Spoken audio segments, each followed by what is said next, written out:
Hi, I'm Dennis Brooks. I'm head of the ophthalmology service at the University of Florida College of Veterinary Medicine. I have been a veterinary ophthalmologist since 1981.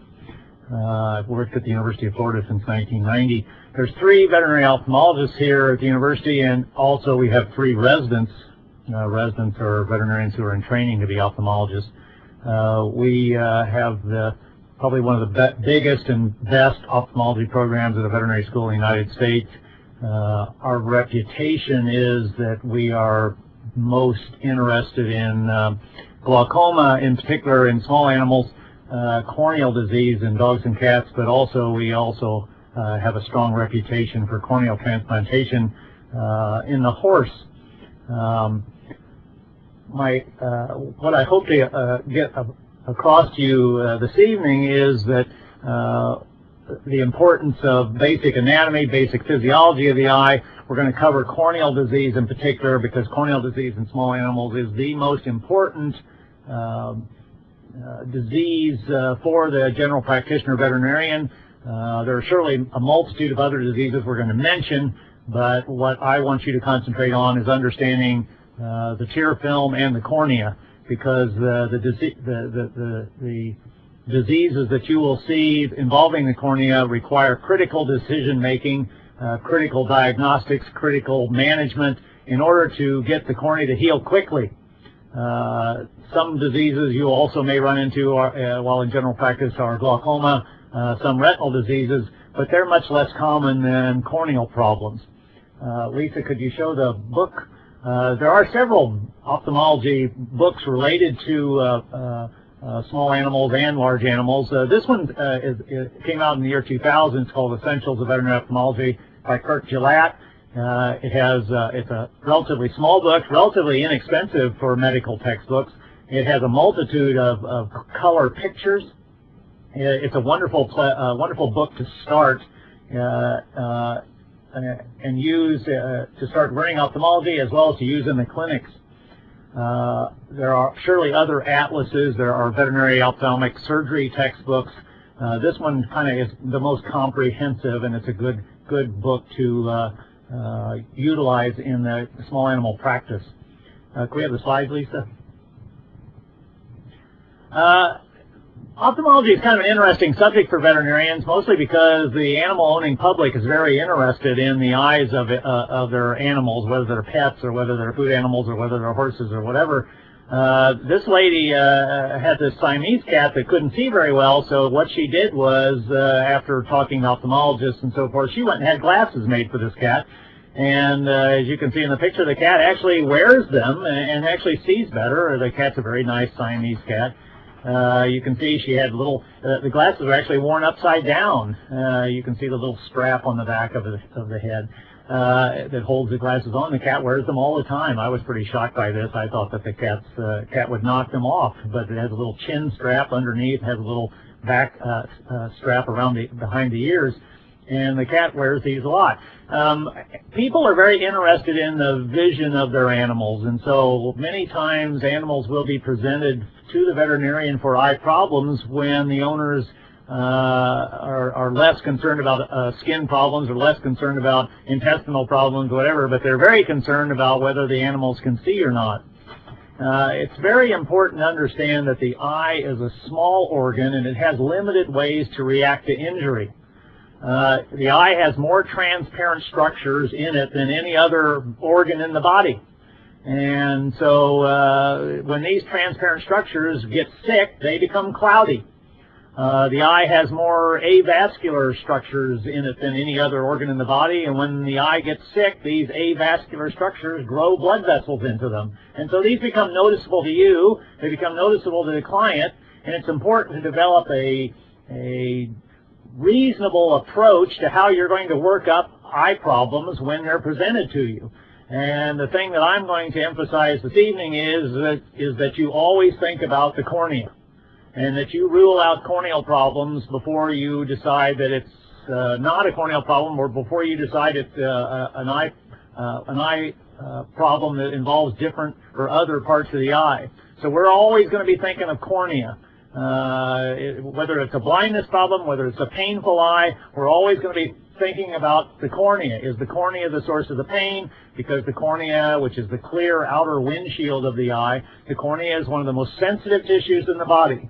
So if the animal is painful, and they usually manifest pain by squinting, and I'll show you pictures of animals that are squinting, they may manifest pain by having increased tearing from their eyes, and I'll show you pictures of animals that have too much tear production in response to pain.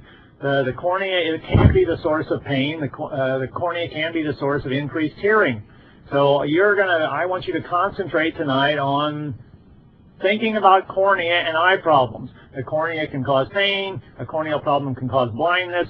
I mean, and there are surely other eye problems that can too, but the eye is small and it has limited ways to react to illness.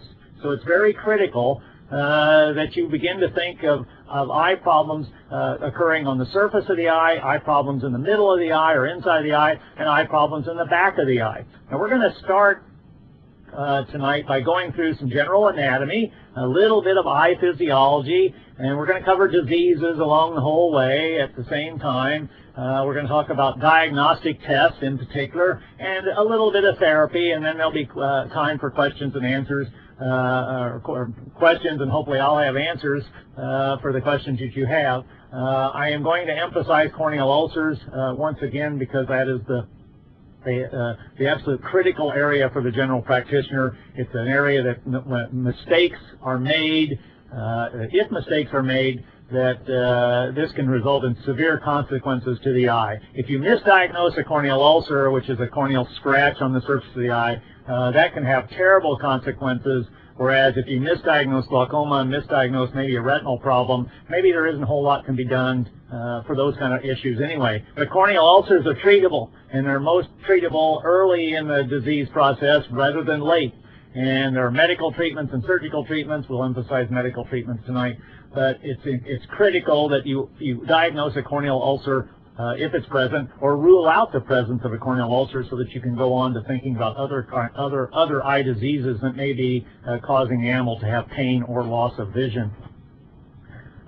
This is just a general diagram, and it's not too easily seen by you, but later on we'll show smaller versions of this so we can concentrate on specific parts of the eye. We're going to start at the front of the eye, which is on the left side of the screen, and then we're going to work our way to the back of the eye, which is at the right side of the screen.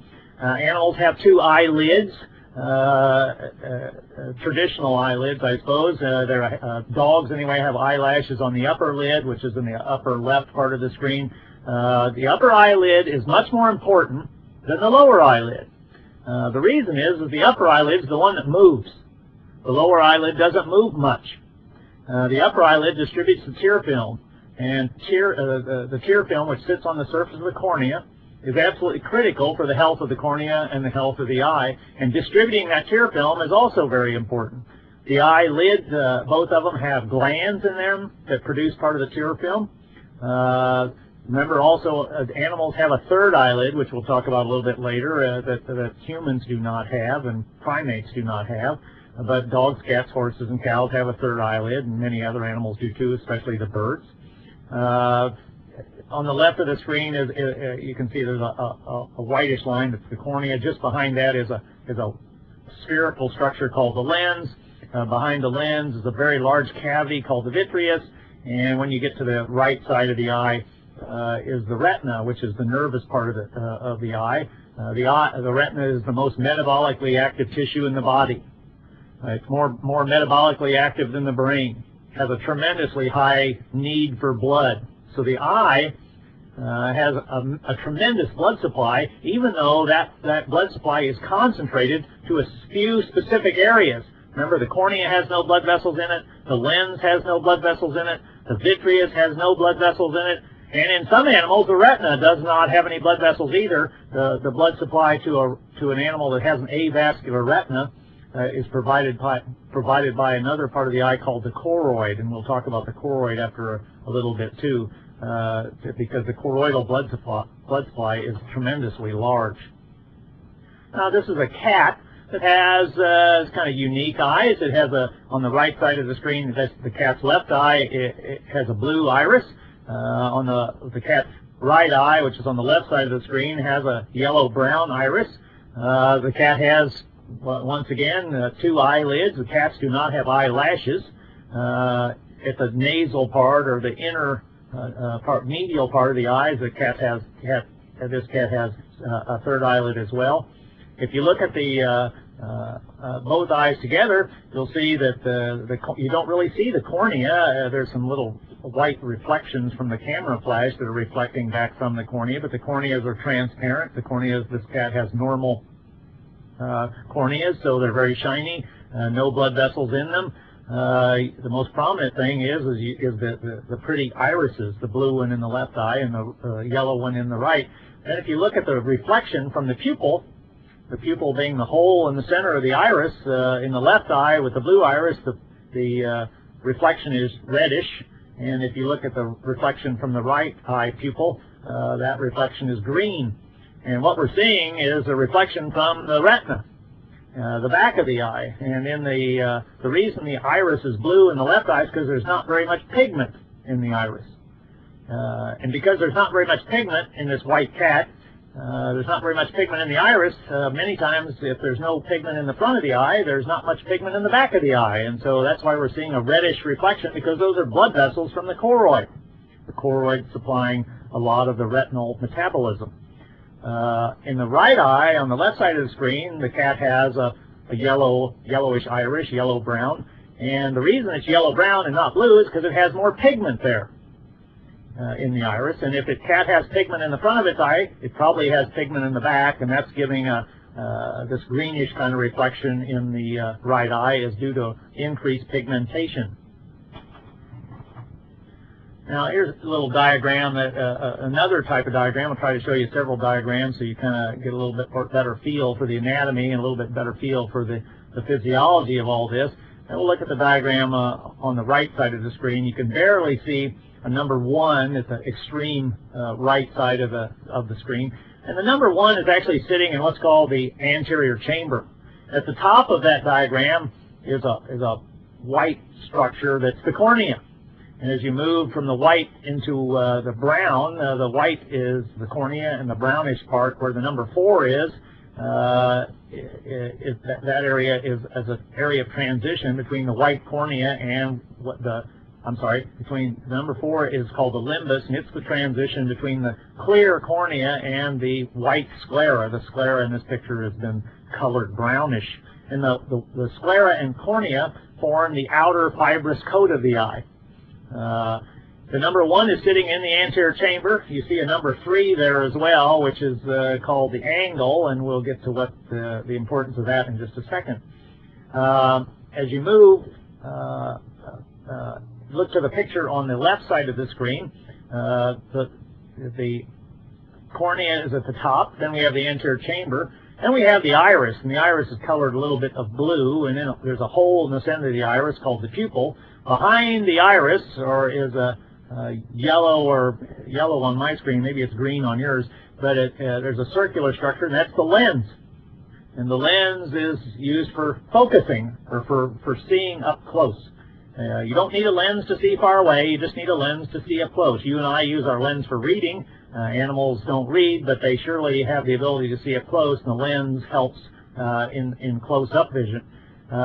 Moving a little bit downward or posterior is a large cavity colored rather orange in your view, and this is called the vitreous. And the vitreous is 99% water, and it just kind of provides support to the lens, provides support to the retina. As you move below or further towards the bottom of the screen in the picture on the left, you'll see just a whitish area, and that's where the retina would be. So we have at the top of the screen on the left, we have the cornea, then we have the anterior chamber, then we have the iris. Then we have the lens. Then we have the large vitreal chamber. And then we have the retina. And then coming out of the back of the retina would be the optic nerve, which takes the visual information to the brain. The eye doesn't see anything. The eye is just a photoreceptor. It's a very important photoreceptor, but the brain is what sees. The eye doesn't see any vision at all. It just collects visual information, sends that energy to the brain, and the brain interprets all the electrical stimuli and creates an image in the brain. So the eye is just a photoreceptor. It really doesn't have much to do with vision at all, except for collecting the light. If you look at the back of the eye with an ophthalmoscope, and we'll talk about this a little bit later, this is the retina, and the whitish structure in the center is called the optic nerve, and you'll see there are retinal blood vessels that are red coming out from the optic nerve. At the top of the screen is a bluish structure that's called the tapetum, and the tapetum is actually in the choroid. The tapetum is behind the retina. So if we look at this picture, we're actually sitting in the vitreous looking at this picture. And you can't really see the retina because the retina, when it's healthy, is transparent. Those vessels, those red blood vessels, they're in the retina, though. The optic nerve is a blind spot, and what it does is it's just the axons of one layer of cells of the retina, and the optic nerve takes the retinal information and takes it back to the brain, and that's where the brain interprets this information and creates a visual pattern. The tapetum at the top, this bluish area, in this animal it's blue, is an adaptation for night vision. The animals that you and I work on have very good night vision, probably better night vision than they do day vision. And we'll talk about what the tapetum, how it actually works a little bit later, but the tapetum is very pretty. And there's a lot of individual variation from eye to eye, from animal to animal, from breed of animal, from species to species as to what the tapetum looks like. But the tapetum is actually not in the retina, it's behind it. So you and I are looking at this picture, we're sitting in the vitreous, and we see the retinal blood vessels in the retina, but we don't see the retina itself. And then, but we're looking through the 10 layers of the retina, and then we see the tapetum, which is at the blue area at the top of the screen. And the tapetum is in the choroid, and then what would be behind the choroid is the sclera, and we can't see the sclera in this picture, but we'll see it in the next one. That was a dog. Now this is a cat. This is a cat that has a blue iris. And if an animal has a blue iris, the reason it's blue is because it does not have much pigment in it, in the iris. If they don't have much pigment in the front of the eye, many of these animals don't have much pigment in the back of the eye either, and so in this particular cat, we can see the optic nerve on the right side of the screen, right at the very edge, and you can see some red blood vessels in the retina moving towards the optic nerve. But all the orangish color to the rest of the screen, the orange lines that you see, are choroidal blood vessels. Normally we don't see the choroid because there's tapetum and pigment in the way. Well, this animal doesn't have any pigment, so we can see choroid. And the whitish areas between the choroidal blood vessels is actually the sclera. So in this animal, we can see the retina because we can see the retinal blood vessels. We can also see the choroidal blood vessels, and the area between the choroidal blood vessels, which is white, is the sclera. So this is a normal cat, but it's a little bit different than an animal that would have a pigment in its iris, where we'd see tapetum and or pigment in the retina as well. So when I show this picture to my students in class here at the university, I always ask them what color the iris is, and because the color, like I said before, the coloration in the front of the eye often influences the amount of pigmentation in the back as well. So this is a cat, a blue-eyed cat. Now this is a dog that's not normal. Normally you can't see the retina. Now the optic nerve in this dog is at the bottom of the screen, and you'll see that there's some rather billowing folds that, just at the 3 o'clock position at the optic nerve and at the 9 o'clock, big folds that are coming off adjacent to the optic nerve. And this is an area where there's fluid underneath the retina. It's pushing the retina forward. This dog has a systemic problem that's causing too much protein in the blood, and these too much protein is getting in the retina, and blood is actually or plasma is actually accumulating here and causing what's called a retinal detachment.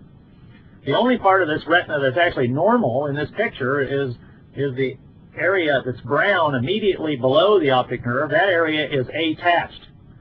But as you move away, you can see these big folds or billowing veils of tissue, and this is the retina, and it's abnormal. It's come loose from its normal location. And when it came loose from its normal location, it's now becoming opaque.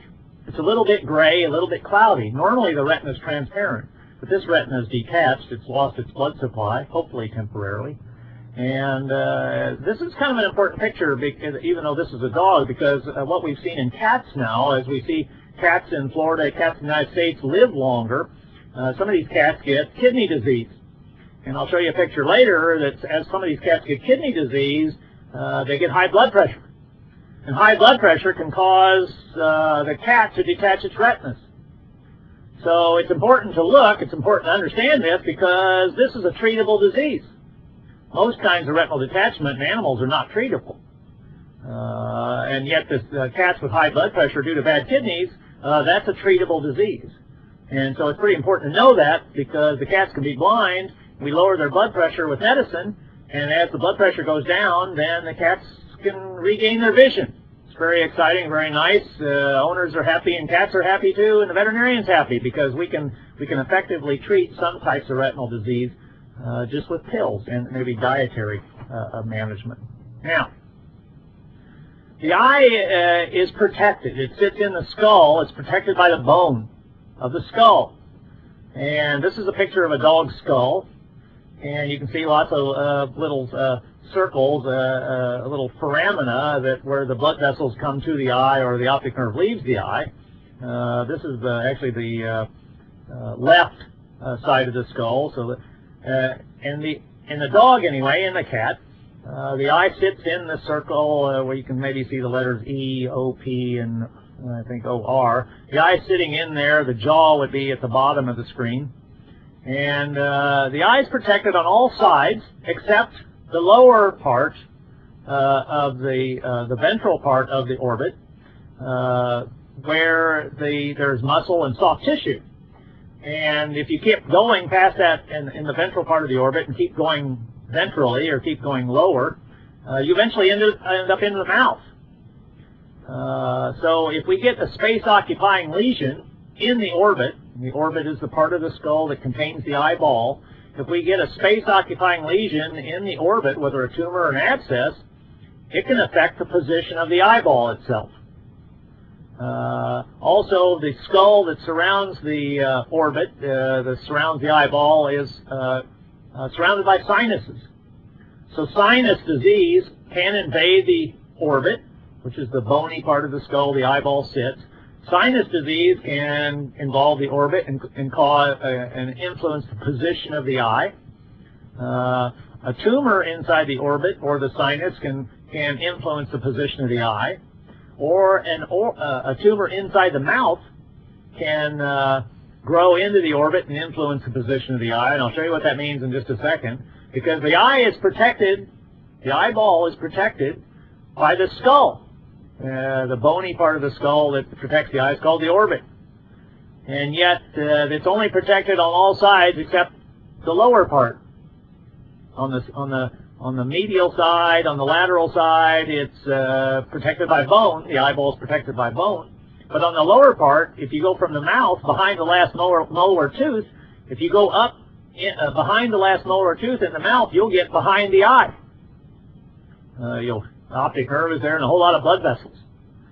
Well, if you get a space-occupying lesion, say a tumor or an abscess, behind the eye, it can look like this. And the dog's left eye on the right side of the screen is being pushed outward. The third eyelid is being pushed upward because there's a tumor behind the eye that is growing.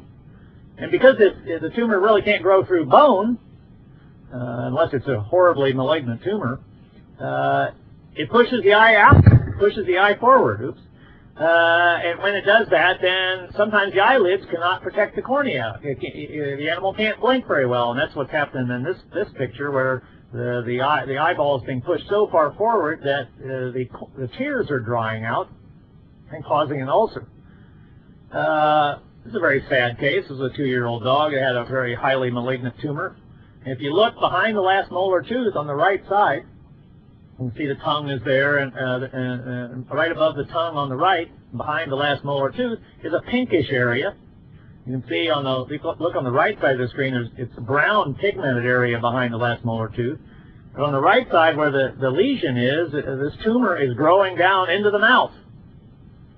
And so we biopsied the tumor there and found out it was a fibrosarcoma, and eventually had to remove the eye to save the dog's life in order to, because the eye was painful, the eye was going to be blind, and we just had no other way to get at this lesion. But this is where we made the diagnosis. An abscess could present the same way. I wish this would have been an abscess. We could have drained it here and used systemic medications to try and get rid of the infection. But this happened to be a tumor. It's usually an old dog disease, an old cat disease, but it still can happen in young ones too. So if the eye is protruding forward, we have to consider whether it's a tumor or an abscess. This is a cat, a very old cat. The cat's actually looking straight at you. And but you see that from the reflection of the camera, the left eye on the right side of the screen, the left eye, you can't see the reflection from the back of the eye because the camera's flash is bleached out completely. But if you look at the right eye on the left side, we see more of a reddish kind of reflection because that eye has been deviated or pushed to one side. You can also see between the eyes is an ulcerated lesion. This cat had lymphosarcoma in its sinuses. It was eroding the bone. It eroded through the skull between the eyes. It also pushed the eye forward. It also grew into the mouth, just like this dog. And this is a very bad case, as you can imagine, because there was a lymphoma as a systemic disease that caused it, that resulted in this animal's eye problems. So I just want you to remember that the skull protects the eye. Tumors and abscesses can affect the eyeball itself, but also so can trauma. This little cat got bit by a dog. Its left eye is okay, but the right eye has been pushed forward, or called proptost, from the orbit. This can be surgically repaired. This eye is intact. There's no blood inside the eye. You can see the iris and the pupils dilated there. There's probably some skull damage, a little bit anyway, in this particular little kitten, because it takes a tremendous amount of force to proptose the eye, especially in a cat compared to a dog. Very easy to proptose the eye in a Lhasa Apso or Shih Tzu or Pekingese. A little bit harder to proptose the eye of a Doberman or a Rottweiler or large dog. Very difficult to proptose the eye in cats due to trauma. I mean, this happens in humans too, where there's a blow to the skull or compressive force to the skull that results in the eye being pushed outward. The therapy is anesthetizing the animal and gently pushing the eye back in and suturing the eyelid shut temporarily. We can go over therapy for this in the question and answer period if you wish. There's just a little diagram again to talk about eyelids. Remember that cats have, and dogs and horses have 3 eyelids. Upper one is the upper eyelid is, in some animals, has eyelashes. Cats don't have eyelashes, but dogs have eyelashes on the upper lid. And there are also glands in the lids that produce part of the tears. Remember too that the junction between the sclera, the white part of the eye, and the clear cornea is called the limbus. Covering the sclera is a mucous membrane, and this mucous membrane is called conjunctiva. Very common eye disease. Maybe the most common eye disease in animals is conjunctivitis or inflammation of this membrane, and we'll talk about some specific kinds of causes for conjunctivitis in cats in particular after a little bit. Where the 2 eyelids meet is called the canthus. That's on the far left. There's a lateral canthus and a medial canthus.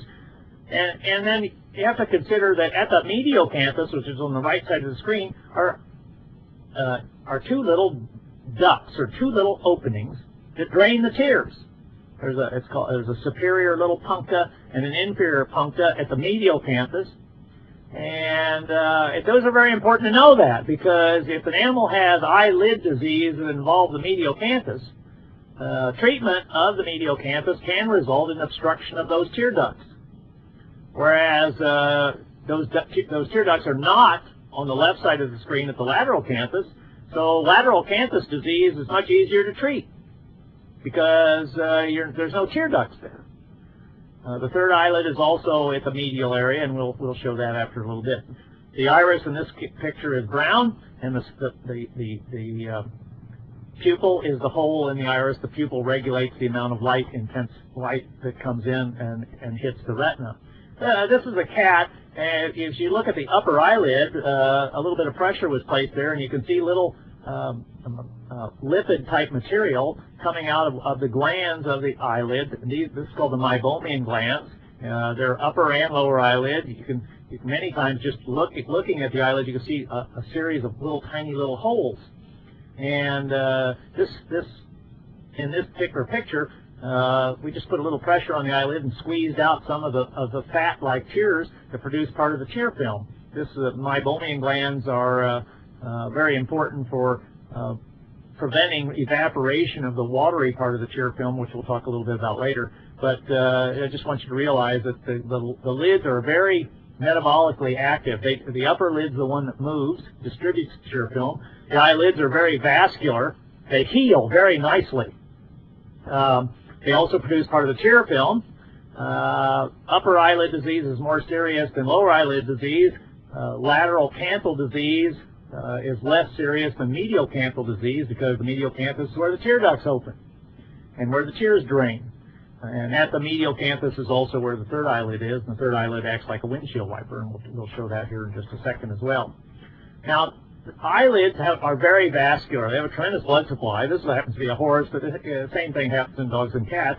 I just repaired a dog fight eyelid laceration a week or so ago, and this horse has had a laceration of its upper eyelid, and it's the same in horses. Upper eyelid disease is much more serious than lower eyelid disease, and so these should be repaired surgically and not just snipped off and this little flap of tissue just removed. Animals need their upper eyelids, and so this type of thing is very surgically beneficial. Even if it's been off a few days, even if the laceration's been there a few days, the tissue does not get necrotic because it has such an extensive blood supply. And so these should be surgically repaired, and most of the textbooks have some very basic information as to repairing eyelid lacerations, eyelid injuries, and they're very beneficial for the patient. Now this is a cat, again, who in the right eye, which is on the left side of the screen, its third eyelid is protruding. It's also squinting a little bit. If you look at the position of the two lids, there's a little bit of droopiness to the eyelid in the right eye on the left side of the screen. The left eye on the right side of the screen, the left eye is normal.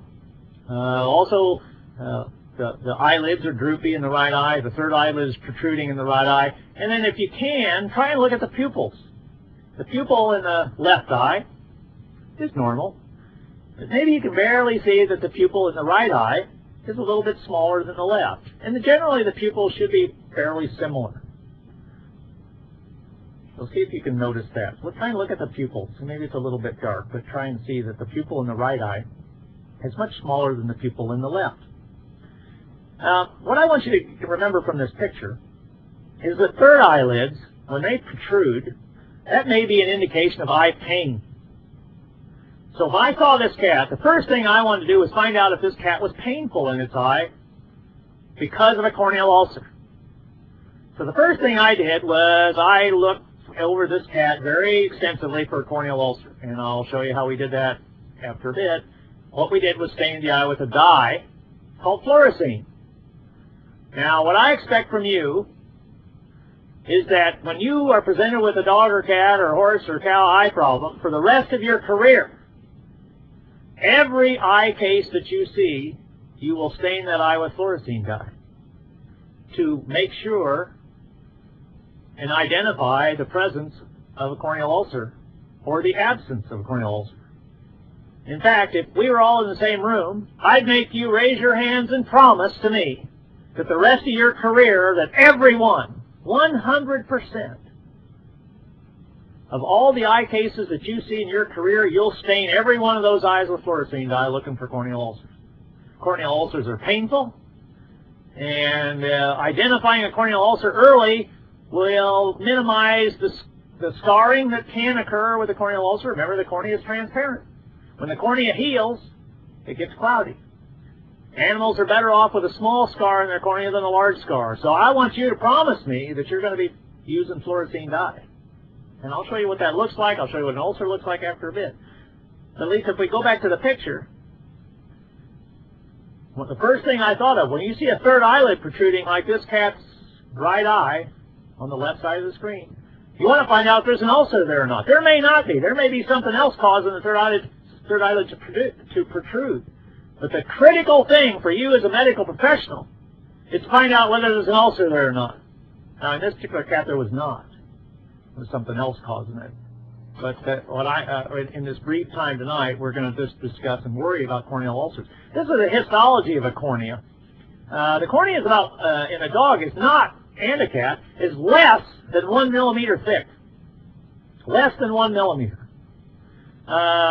The epithelium is the reddish structure on the upper left part of the screen. There's an epithelium, and when the epithelium is removed, when it's absent, that's when the fluorescein dye adheres to the cornea, and that's when you have an ulcer.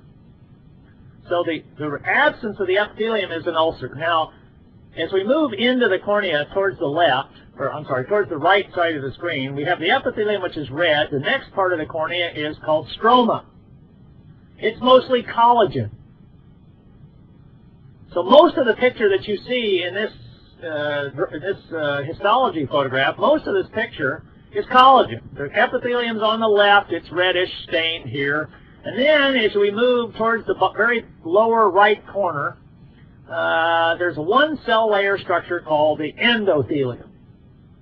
So we have epithelium, we have stroma, then we have what's called a basement membrane called Descemet's membrane, which we'll get to in a minute. And then we have endothelium, so epithelium, stroma, which is mostly collagen, Descemet's membrane, which is a basement membrane, and then we have the endothelium. Now the cornea is transparent, it doesn't have any blood vessels in it. On the surface of the epithelium is a tear film. So here we go again. Tear film, epithelium, stroma, Descemet's membrane, and endothelium, and this is all less than 1 millimeter thick. It's very tough tissue, but the disease processes that attack the cornea in dogs and cats and horses, the disease processes are terribly powerful. And because this thing is the cornea is so thin, this eye can rupture in a matter of hours. If the diagnosis of an ulcer is missed, and if the proper therapy is not instituted. Now, the tear film sits on the epithelium. The epithelium, right in the epithelium and just below it, are more sensory nerves than any other part of the body. But there's breed differences too. The dogs and cats that have the short noses, the Pekingese, the Persian cats, the Lhasa Apsos, Shih Tzus, those kind of dogs and those kind of cats, Persians, Himalayans, their corneas are not very sensitive. Guess what? Corneal sensation is important to corneal healing. Shih Tzus, Lhasa Apsos, Pekingese, their corneas heal very slowly. And that gives the opportunity for some of the disease processes to cause more damage in a slow-healing cornea than a fast-healing cornea. And you have to anticipate that. The Lhasa Apsos and the Shih Tzus and the Persian cats and Himalayans and so forth, their corneas are much more at risk of being permanently damaged and scarred than an animal, a dog or a cat that has a bigger nose and a more normal type of skull. So corneal sensation is important for corneal healing. Certain breeds of dogs and cats heal faster than other breeds of dogs and cats. Now, Lisa, back to the picture. Most of the cornea is stroma, which is collagen. Okay? Why is that important, and why do I want you to remember that? Because the bacteria that infect the cornea produce enzymes that digest the collagen. And we have to treat against those enzymes. So not only will we be treating the infection, we'll be treating the enzymes that are attacking the cornea. And so I'll briefly go through that after a little bit as to what kind of therapy would be, and then hopefully ask me questions in the about therapy for ulcers, because we can spend a little more time there. But we have to not only treat the infection, we have to also treat the enzymes, because these enzymes are in the tears and they're very powerful, and they'll digest this cornea, which is very thin, in a matter of hours, and then we've lost. If the eye ruptures because the cornea, these enzymes have digested the cornea, if the eye ruptures, we may not be able to save the eye. Maybe too late. Very painful. Also, Descemet's membrane is at the bottom, and it is about 2 red blood cells in thickness, and there are some ulcers that go all the way from the epithelium to the stroma, and the only thing holding the eye together is Descemet's membrane. And I'll show you a picture. Descemet's membrane does not stain with fluorescein dye, and there are no nerves there. No sensory nerves in Descemet.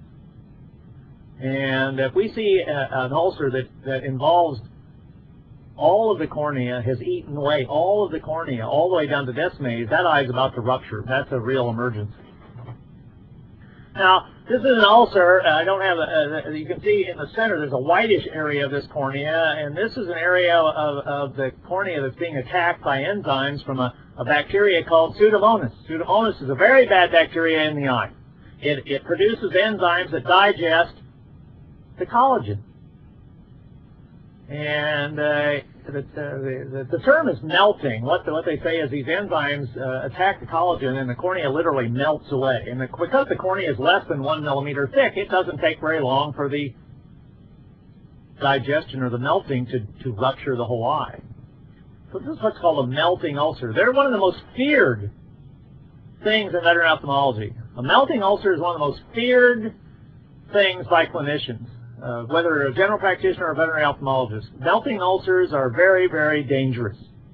The therapies are very, very aggressive against them. Here's a dog that has a superficial ulcer involving most of the cornea. The fluorescein dye is green, and I'll show you some other pictures of fluorescein after a bit, but this almost the whole cornea has stained green. So this is a very, very superficial ulcer, but it involves most of the cornea. I hope you can see this one. This is a very deep ulcer. And only it's a little dark spot in the center of the cornea, and there's a little stain of green just on the right side of the hole.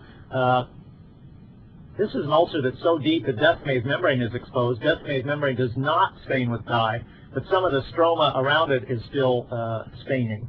So this is a very deep ulcer. This eye is about to rupture. This is a cat whose conjunctiva is swollen. The conjunctiva is a mucous membrane that covers the sclera, covers the third eyelid, covers the inside of the eyelids.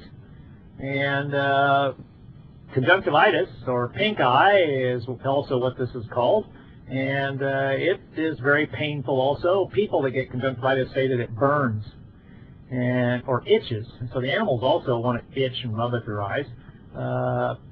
It doesn't always have to be this dramatic as in this cat, but conjunctivitis is a real problem in cats, usually caused by a virus, a herpes virus that's specific for cats, feline herpes virus. But there's other types of viruses. Could be a bacteria, could be environmental allergens as well. But even with this, we want to find out if there's a corneal ulcer or not, because the therapy for conjunctivitis alone, or conjunctivitis with an ulcer, is different. Now the tear film, we want to mention that a little bit too, because the tear film protects the cornea. And whereas the focus of my lecture is corneal disease, we'll mention a few others as well, we have to address the tear film too, because if there's no tears, then the cornea will become unhealthy. And there's 3 layers of the tear film. You see at the top, very top is an oily or fat layer that comes from the eyelids. And I showed you earlier a cat eyelid that we were squeezing the meibomian glands, and this layer of secretion that's produced by the meibomian glands is the outer layer of the tears. There's an inner watery layer of the tears, the middle layer that comes from the lacrimal gland and the third eyelid gland. And then there's an inner mucoid layer, or inner layer, produced by the conjunctiva that attaches the tear film to the corneal epithelium. And the epithelium is normally very rough, as you can see in this picture. The undulations at the bottom are very rough, but the tear film produces an optically smooth surface. It also, the tears allow nutrients to get at the corneal cornea, because remember, the cornea doesn't have any blood vessels in it, so one of the ways the cornea gets its nutrition is provided by the tears. Nutrients are in the tears, are produced by various cells, and they reach the cornea in the tear film. A lack of tears is called a dry eye. This little pug's a very sad case. Maybe it's most easily seen in his left eye on the right side of the screen. He has no tears. He has a dry eye, is what this is called.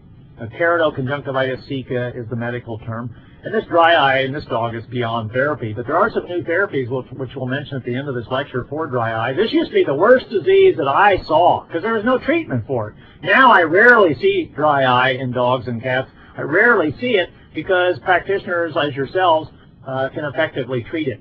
Make the diagnosis and treat it, because there's now a new drug called cyclosporin that's available, and it is very, very effective in a majority of these cases. So I rarely see dry eye anymore, mostly because general practitioners effectively treat it. I want to show you some iris problems, because that's also important in making diagnoses of specific eye diseases. This is a dog. You see he has a brown spot on his iris, just adjacent to the pupil, at about the 2 o'clock position. And we always worry about spots like this because they can be intraocular melanomas.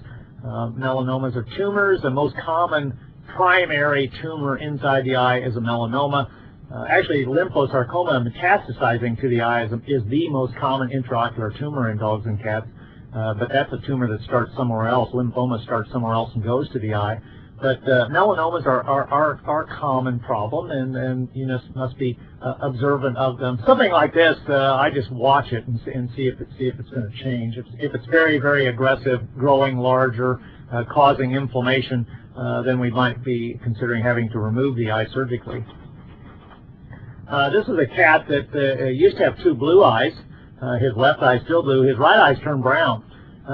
This is an iris color change. Now, tumors of the iris can cause the iris to change color, but so can inflammation of the iris.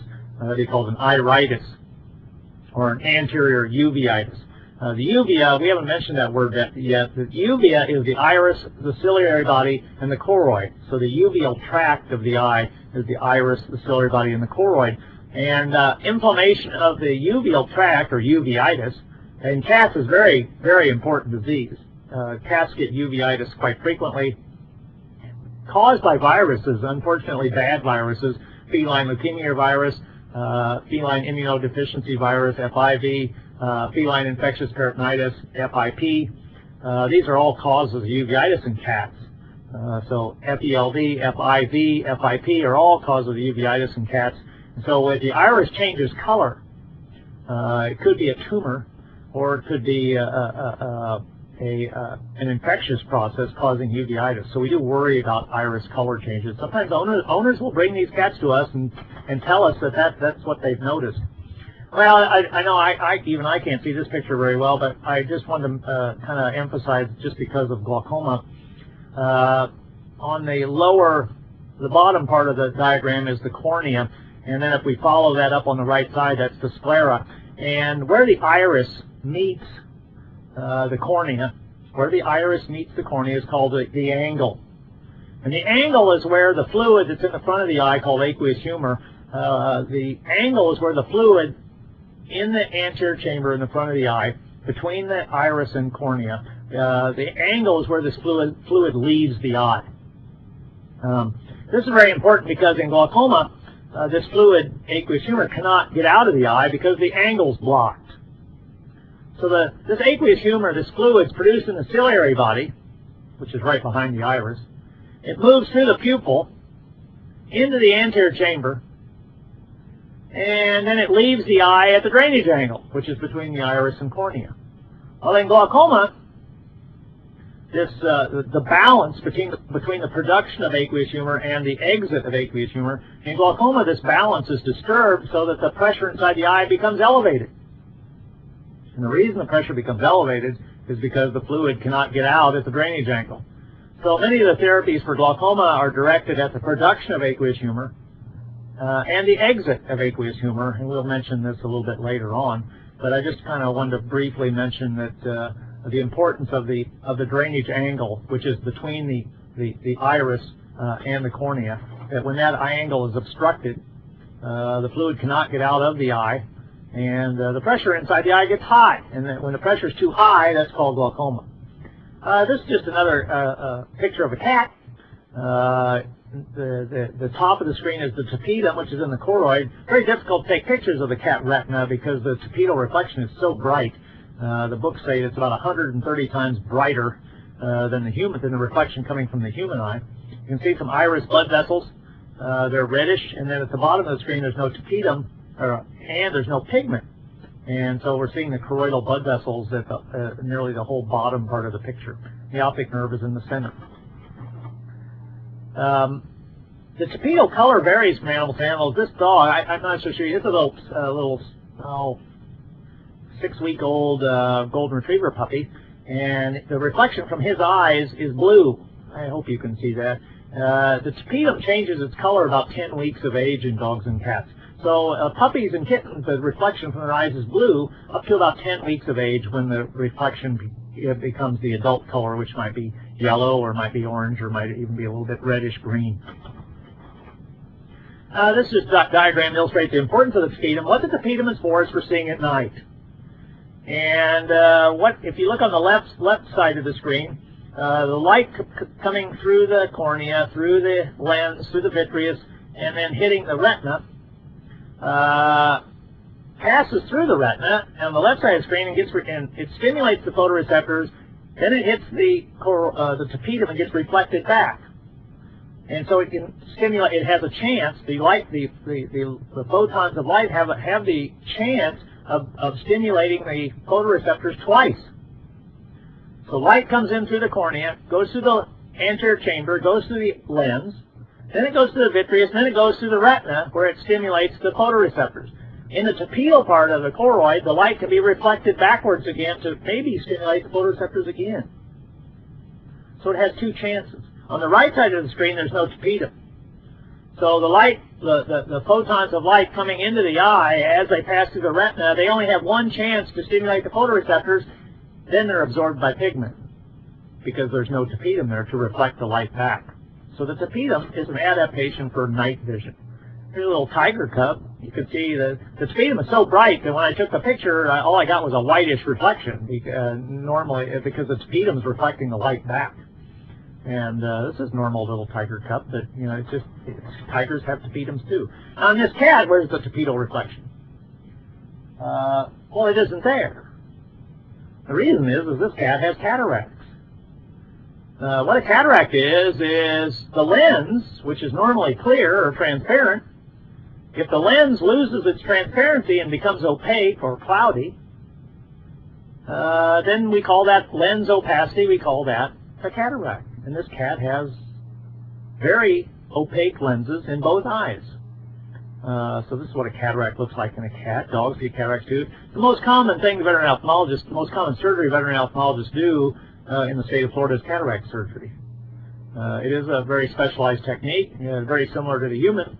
It does require specialized equipment, specialized care and ability. This is another type of cataract, though. If you see on the little bubbles in the lens, pretty much in the center of the screen, there's very bright reflection, and then as you move away from the bright reflection, you see little bubbles. And those are actually cataracts just beginning. This animal can still see, but these are these little cataracts occurring at the periphery of the lens are typical of diabetes.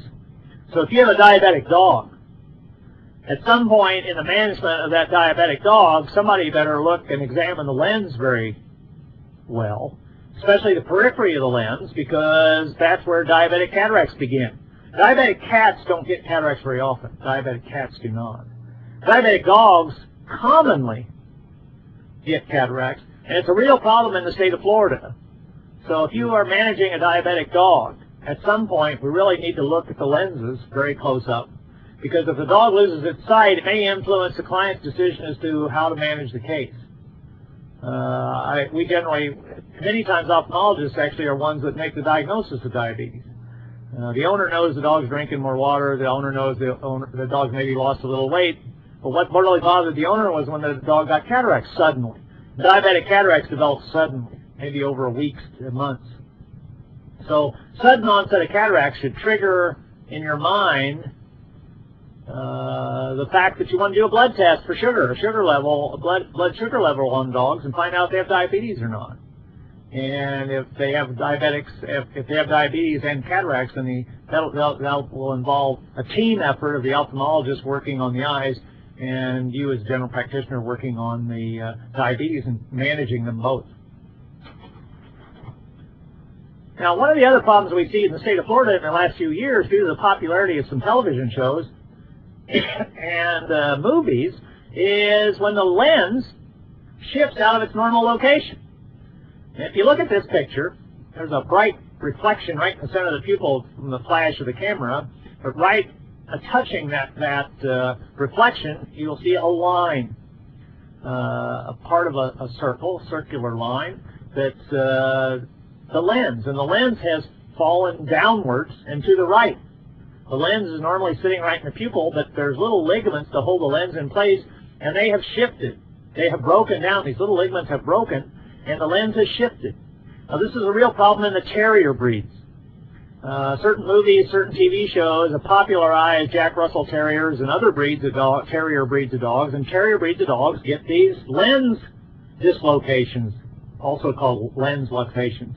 It's a major problem, sometimes associated with blindness, sometimes associated with glaucoma, sometimes associated with eye pain. Sometimes the lenses shift from their location and nothing happens.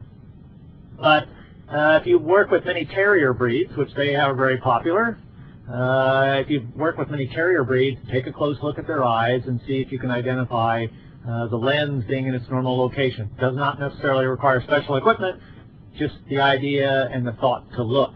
So the terrier breeds are at risk of the lens shifting from its normal location. I just want to talk about the retina a little bit. I know this diagram's not showing up too well. The lens is a very complex structure. It's normally transparent. Some dogs and cats, there are retinal blood vessels, but birds don't have retinal blood vessels. Dogs and cats and birds depend on their choroid for most of the retinal nutrition. The retina has a higher metabolic rate than the brain. And actually, in some ways, the retina really just is the brain. It's an extension of the brain. And the retina collects the photons of light and converts them into electrical energy and sends that electrical energy back to the brain along the optic nerve. And the retina is, it's very pretty. Here's another dog. This is a different kind of tapetum, little islands of tapetum. You can see retinal blood vessels, the tapetum's at the top, and non-tapetum's at the bottom. The non-tapetum has pigment in it. Those blood vessels you see are retinal blood vessels. Usually retinal blood vessels are red, choroidal blood vessels are orange.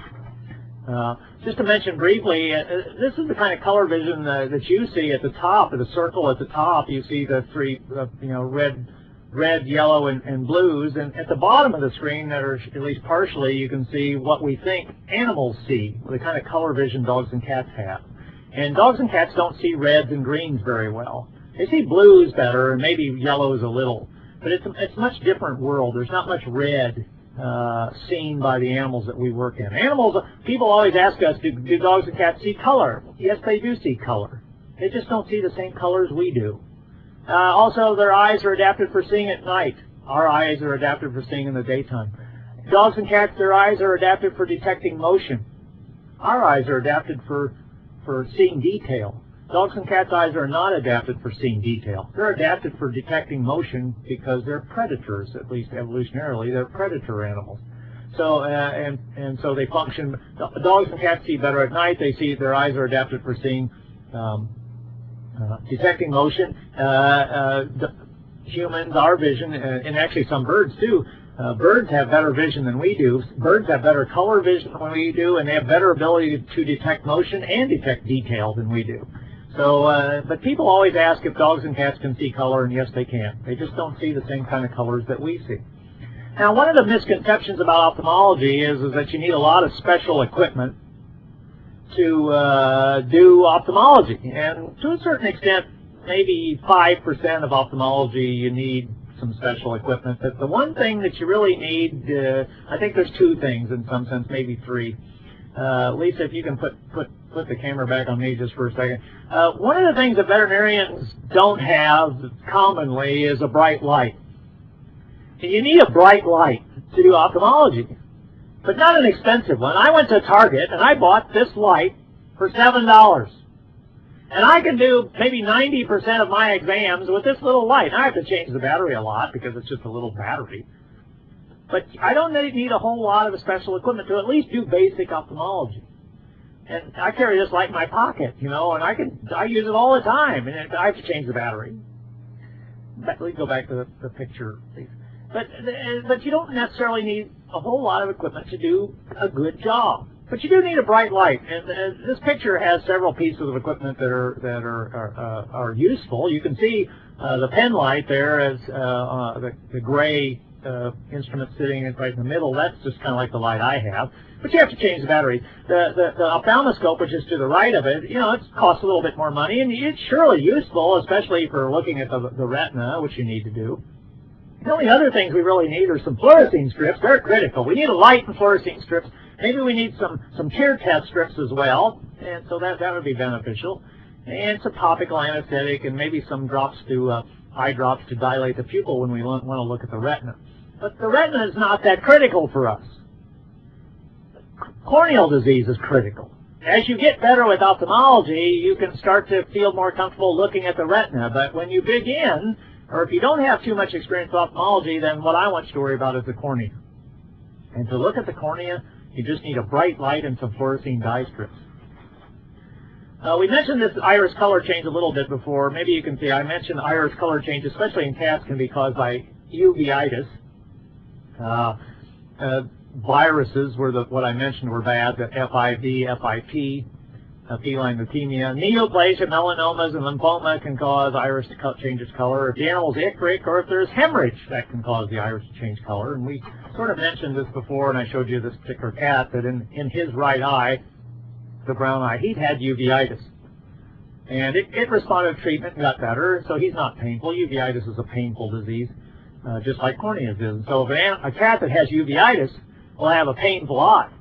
He'll be squinting. He'll be tearing. What I want you to do is find out if he's got a corneal ulcer or not. If you find there's no ulcer in a cat with a painful eye, the next disease to think about is uveitis. And we'll have to deal with that in that question and answer session as to symptoms of uveitis. But what I want you to do if you have a cat with a painful eye, he's squinting or tearing, is you find out if there's a corneal ulcer or not. If there's no ulcer, the next thing in cats that you think of as cause of pain, the next thing to think of is uveitis. Here's another cat. Look at his left eye, his right eye, I'm sorry, on the left side of the screen, his right eye. He's got a melanoma that's just beginning to grow in the iris. His left eye is normal for comparison. But the owner noticed the iris is changing its color. This is a cat that has blood in the eye. The owner said, the eye's turned red. Well, the redness was not in the conjunctiva. The red was because of blood clot inside the anterior chamber. So we can't see the pupil because the blood is between the cornea and the iris. And this was an old cat. The cat had kidney disease. Had all the classic signs of kidney disease, but the owner really hadn't noticed that or wasn't too bothered by the cat drinking more water and urinating more. But the owner was bothered by the change in eye color. And what happened was the kidneys were going bad. The blood pressure was increased. And blood pressure got so high that it ruptured the blood vessels in the iris, and so we got hemorrhage inside the eye. And so as we treated the kidney disease and the eye, the hemorrhage resolved and the cat could see. Now this is one of the other tests that we need to mention. It's a very important test. It's basic ophthalmology. Right up there with fluorescein dye strips is the tear test. And we put you can buy these little tear tests. They're called Schirmer tear tests.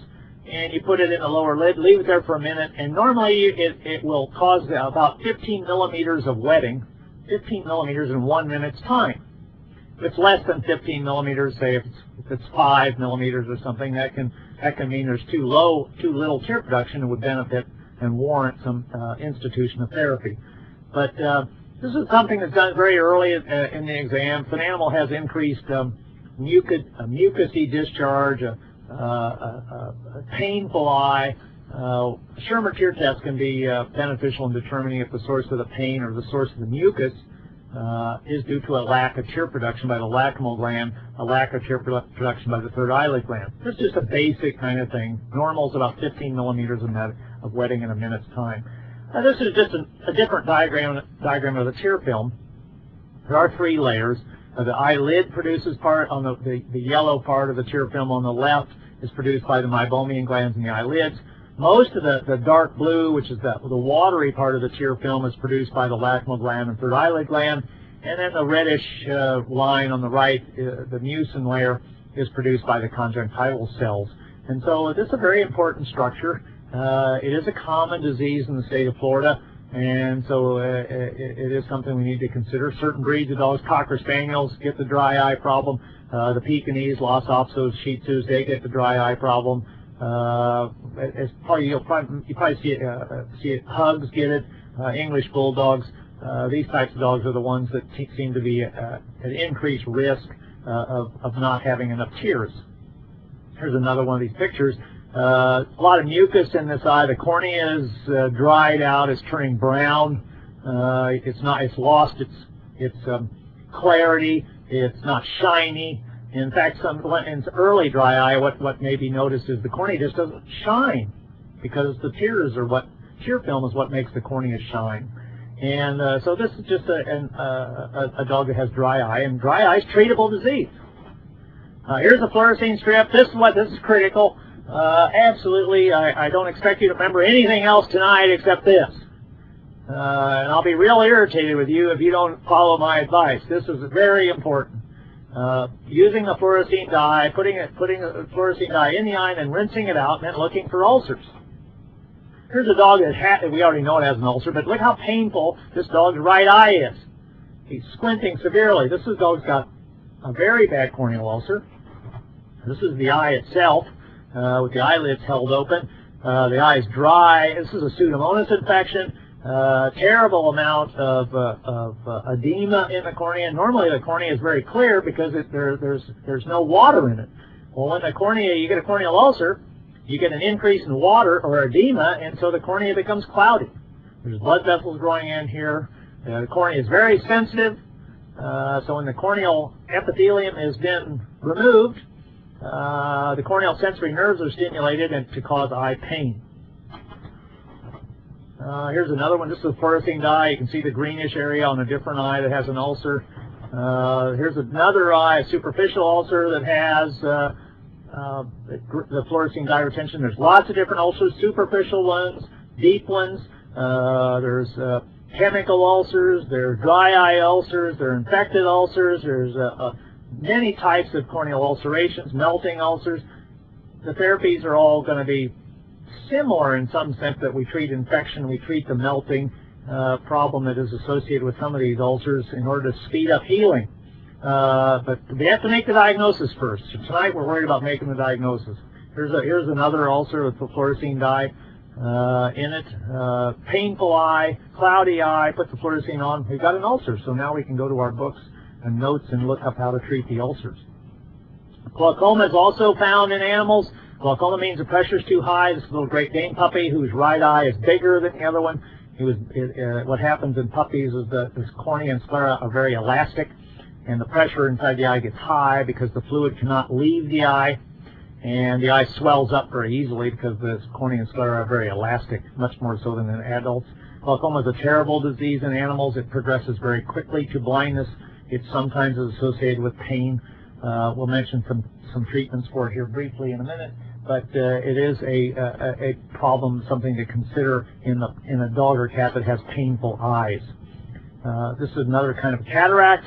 You can just see a circular part of the cataract at the bottom of the picture. The iris is blue, and we can see an early cataract formation. Here's a little bird. Birds get cataracts too. You see the cloudiness in the center of the pupil in this little parrot. Birds get cataracts as well. So if you are Seeing exotic animals, make sure to consider that the lens can become a cataract no matter what species.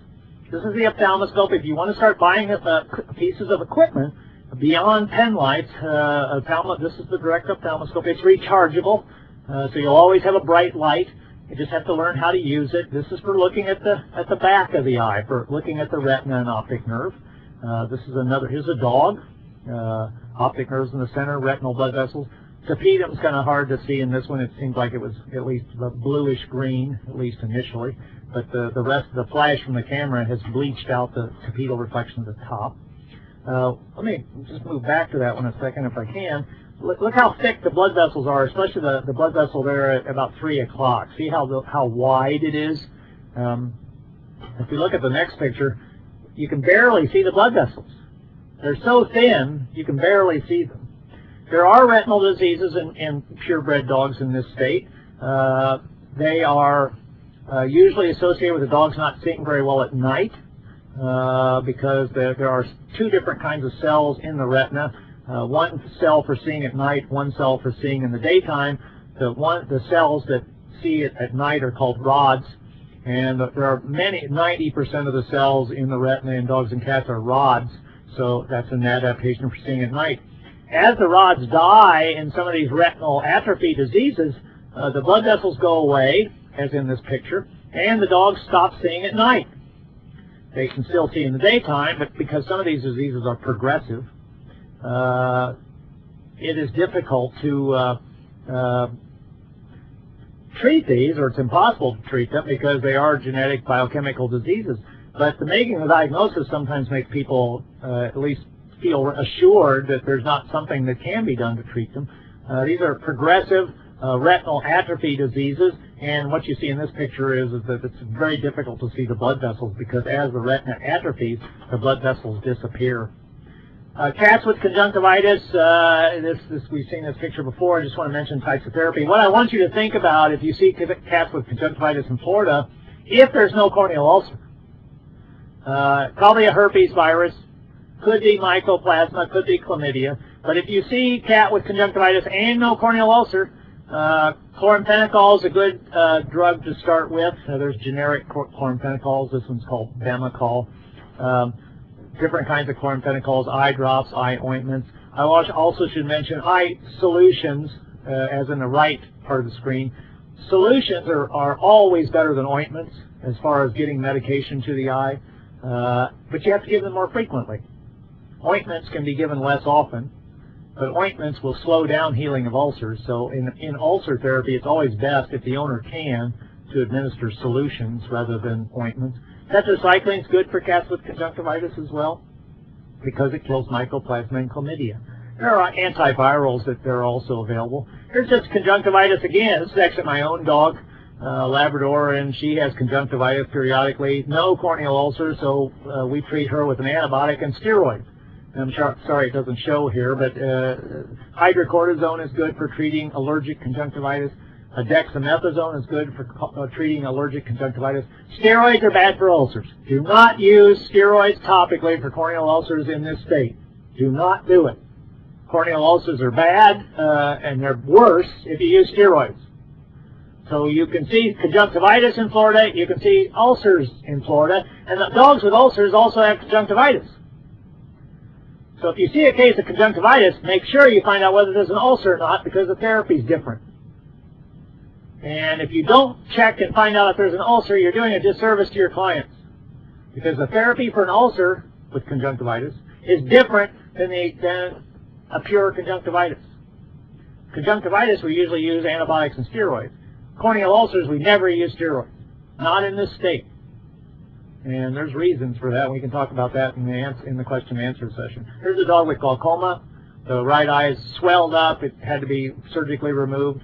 As far as glaucoma, I just want to mention a couple drugs, 3 drugs we mentioned. This is a drug called Timolol, Timolol. It can be given twice a day to lower the pressure. Pilocarpine in this picture, it needs to be given 4 to 6 times a day to lower the pressure. And what's come out recently is this drug called Zalatan, which is once a day to lower the pressure. It's really good in people. It seems to work in animals too, and we can talk about glaucoma as another lecture, another issue someday. But glaucoma is also here. Dry eye, I just wanted to mention, diagnose it with Schirmer tests or the tear tests. And artificial tears are available. Don't need a prescription to get them. Different kinds seem to work in dogs better. The tears naturale on the right and hypo tears seem to work better in dogs than some of the other ones. They're not cheap though, but you would think they would be cheap. But they can go to, the clients can go to any pharmacy or any drugstore and just buy them without a prescription. What seems to and you can also buy little ointments as well that are also beneficial for dry eye. But what's revolutionized dry eye therapy though is cyclosporin. Twice a day. Has to be given for several weeks before we find out if it works. Don't prescribe this drug unless you've done a Schirmer test, though, to find out if tear protection is actually low. Optimmune is a wonderful drug. Optimmune is cyclosporin A. It's completely revolutionized dry eye therapy for animals. It's given us a drug that's effective in treating this disease. It won't cure it, but it sure controls it. Well, I guess that's all I've got to say. So for this little brief encounter, so I'll be available, I guess, after you watch this for some questions and answers and a little bit of